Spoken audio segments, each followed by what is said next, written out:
আসসালামু আলাইকুম বন্ধুরা, সবাই ভালো আছেন? আমি আমার নিজের গাছে পেয়ারা পারবো, দেখেন।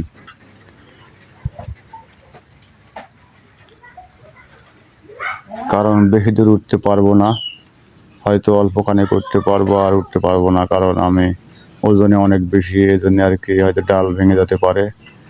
কিন্তু আমাদের বাড়ির শালফল সবাই গাছের মাথায় উঠে সব পেয়ারা পারে, কিন্তু আমার পক্ষে সম্ভব হচ্ছে না। দেখেন, পেয়ারাগুলো খাইতে অনেক মজা। আমার বাড়িওয়ালি দেখা দিচ্ছে, দেখেন।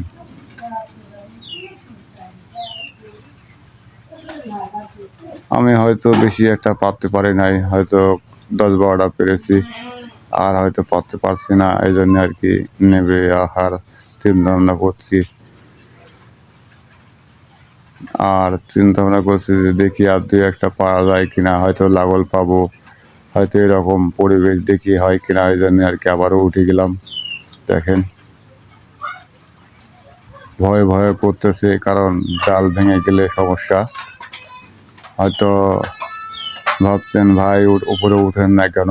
ভাই উপরে উঠলে হয়তো ডাল ভেঙে পড়ে যেতে পারি, আর পড়ে গেলে তো কোনো কিছুই হবে না ভাই, ওখান থেকে ওখানেই। কিন্তু তারপরও মনে একটা ভয়, কারণ গাছটা বেশি একটা বড় না, অল্প সামান্য, মানে ছোট কলমের মতো গাছ। দেখেন, 2টা ডাল ছিল, একটা ডাল আছে আর একটা ডাল আমি অনেক দিন আগে কেটে দিয়েছিলাম, কারণ গাছের পর অত্যাচার চলে, এই জন্য আর কি এক সাইড কেটে দিয়েছিলাম। আর যেখান থেকে দেখছেন সবাই, ভিডিওটা ভালো লাগলে লাইক শেয়ার কমেন্ট করবেন বেশি বেশি করে, যেন আমি আবারও আপনাদের ভালোবাসা পেয়ে আবারও ভিডিও বানানোর সুযোগ করতে পারি।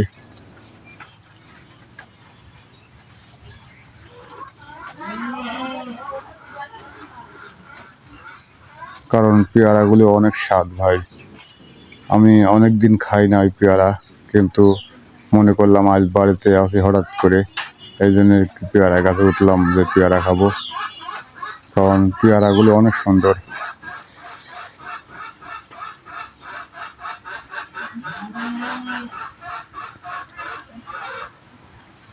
সবাই যেখান থেকে দেখছেন সবাই ভালো থাকবেন, আশা করি আমার ভিডিওটা বেশি বেশি করে দেখবেন আর সুস্থ থাকবেন, কারণ এই পেয়ারা আর পাওয়া যাবে না, এই জন্য আর কি আজকেই হয়তো আমি কয়েকটা পেরে খাবো।